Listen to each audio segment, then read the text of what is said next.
दो मौज़ूआत चल रहे हैं इस वक्त। एक है army chief general Asim Munir साहब की तरफ से ये ख्वाहिश कि इमरान खान साहब मुआफ़ी मांगे, और इसका जो उन्होंने पैगाम भेजा ताज़ा तरीन वो पब्लिकली भेजा, सुहेल वड़ैच साहब के ज़रिए भेजा, और सुहेल वड़ैच साहब ने यके बाद दीगर एक कॉलम लिखे, और कॉलम के बाद उन्होंने कहा कि मुआफ़ी अगर ना मांगी तो फिर उसके बाद माफ़ी के बाद अगली बात जो थी वो धमकियों वाली थी कि जुल्फ़िकार अली भुट्टो साहब को फांसी हो गई थी। और इस तरीके से उन्होंने कहा कि एक ही तरीका है जेल से निकलने का और वापस आने का, और वह है मुआफ़ी। और इमरान खान साहब की तरफ से कोई अभी तक जवाब मौसूल नहीं हुआ था। इमरान खान साहब के को बेशुमार दफ़ा ये कहा गया, ताज़ा तरीन सोहेल वड़ैच साहब ने कहा, तो इस पे अलीमा खान साहिबा ने क्या कहा, उन्होंने कहा कि हमें तो बेशुमार दफ़ा ये आ चुका है कि जनाब आप माजरत कर लें, बस छोटी सी माजरत कर लें और सज़ाएं कबूल कर लें और आपका मसला हल हो जाएगा।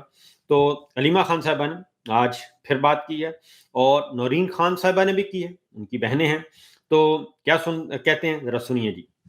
माफी मांगनी चाहिए और उनको रास्ता बताया जा रहा है। देखिए मेरी बात सुने, ये बात तो मेरे ख्याल में मैं कई दफा आके मीडिया के आगे कर चुकी हूँ कि हमें लोगों ने आगे यही कहा था कि वो कह रहे हैं कि माफी मांग लो और कई केसेस की सजाएं कबूल कर लें बगैर सीसीटीवी फुटेज के, ये भी हमें कहा गया। अब वो जो मैसेज ये भी कहा गया कि सजाएं कबूल कर लें, और फिर इमरान जो हैं नौरीन नियाजी साहिबा क्या कहती हैं, इमरान खान साहब की बहन, उन्होंने कहा कि मुआफ़ी हम नहीं मांगेंगे, बल्कि ये चाहते हैं कि इमरान खान मुआफ़ी मांगे तो इज्जत रह जाएगी, तो इमरान खान कभी भी मुआफ़ी नहीं मांगेगा।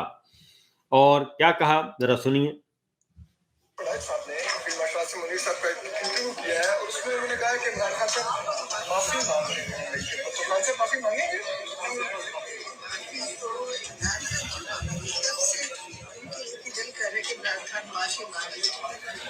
तो इमरान नौरीन न्याजी साहबा ने कहा जी कि इमरान खान साहब मुआफ़ी नहीं मांगेंगे, और मुआफ़ी क्यों मांगे, उन्होंने कहा कि मुआफ़ी वो मांगे जिन्होंने झूठे मुकदमात कायम किए, इमरान खान और दीगर रहनुमाओं को बेगुनाह जेलों में कैद रखा, और इसलिए उन्होंने कहा कि सवाल ही पैदा नहीं होता कि इमरान खान साहब मुआफ़ी मांगेंगे। इमरान खान साहब के बजाय मुआफ़ी मांगनी पड़ेगी जनरल साहब को, जो इसके जिम्मेदार हैं इस सारे मामले के, और जिन्होंने बेगुनाह ना हक जो है वो लोगों को कैद कर रखा है।